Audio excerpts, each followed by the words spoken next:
Racism has been on the rise, and we have seen the triple threat to South Africa's future, which is unemployment, poverty, and inequality. And I think when we speak to issues around racism, it's the structure that excludes people not merely on the basis of their race, but of their class and gender as well. When looking at racism, you have many incidences now as a result of a huge legacy of apartheid that excluded people, that put people into different communities. Young people continue to be excluded from the economy, for one. They continue to be excluded from positions of power.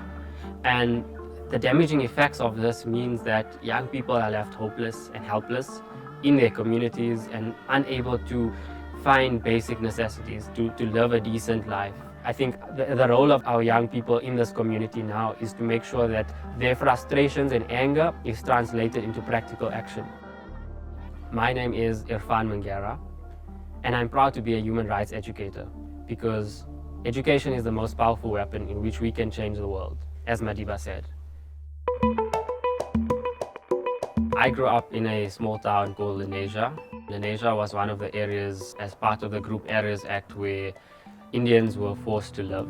The area is predominantly made up of people of Indian descent.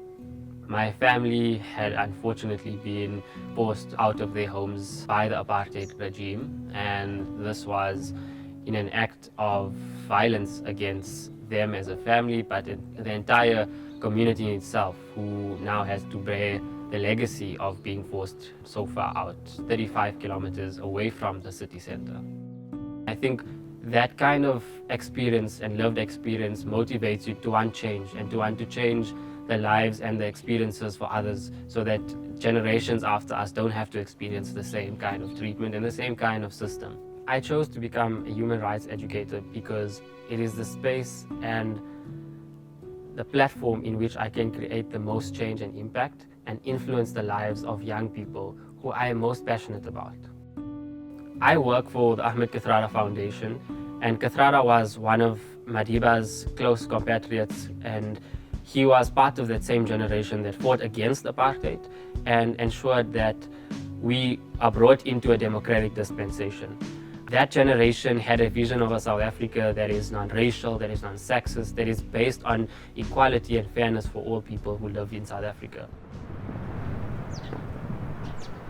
The work I do at the Ahmed Kathrada Foundation is basically encouraging young people in South Africa to take charge, to organize themselves, to mobilize young people in their communities and develop a consciousness. We do this through multiple means. One is a Kathrada workbook based on his life lessons that go through anti-racism training. We do this through workshops in communities as well as at our central venues. We do this through historical tours that link us to the past, but also create the necessary debates around the issues we face today.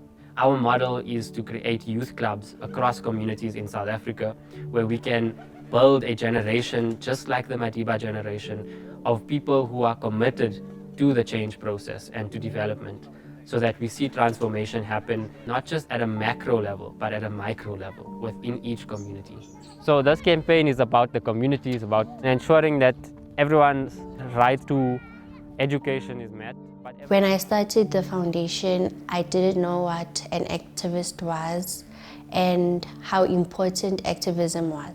But seeing how committed Irfaan was, it motivated me to also be committed and also have passion in activism. Before, I did not know more about human rights. It is just a thing that people talk about. But now I know my rights, and also that my rights have responsibilities, and my responsibility is to protect my rights. I want other children to know that they have rights, and in order to respect other people's rights, they have to respect their own rights.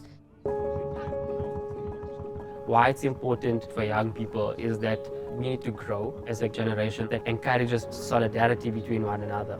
And if we don't do this based on respecting each other's fundamental human rights, we will only see more devastation, more war, more corruption, more greed, and more power-hungry individuals who do not wish to treat people equally.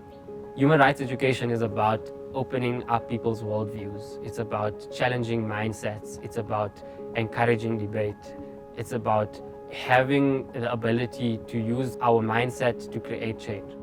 Human rights education, therefore, provides a necessary platform and a necessary base in which all people can work towards a common understanding, an understanding that is based on equality, on justice, on fairness. And I think these are critical values that are taught. Throughout our youth clubs and the young people that we've trained, we've seen many forms of action. We've seen how our young people have committed to challenging the issue of service delivery, where, for example, a local library that was built for 8 years now has not opened to the community yet. And our young people have been campaigning, getting petitions signed, getting support from broader communities and broader society to apply pressure on those who have the power to open it, who have the power to ensure that education is accessible.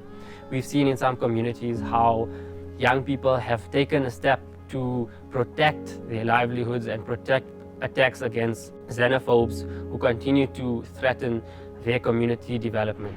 We've seen how young people have become election observers and who have been able to monitor and ensure that free and fair elections happen in South Africa, and that at a localized level we encourage civic education and we encourage civic participation. Ultimately, for us, human rights education gives us that framework where we ensure that there's an active participant in society rather than a passive participant. We want to ensure that that generation, or our generation, is one that is proactive and challenging on a day-to-day basis.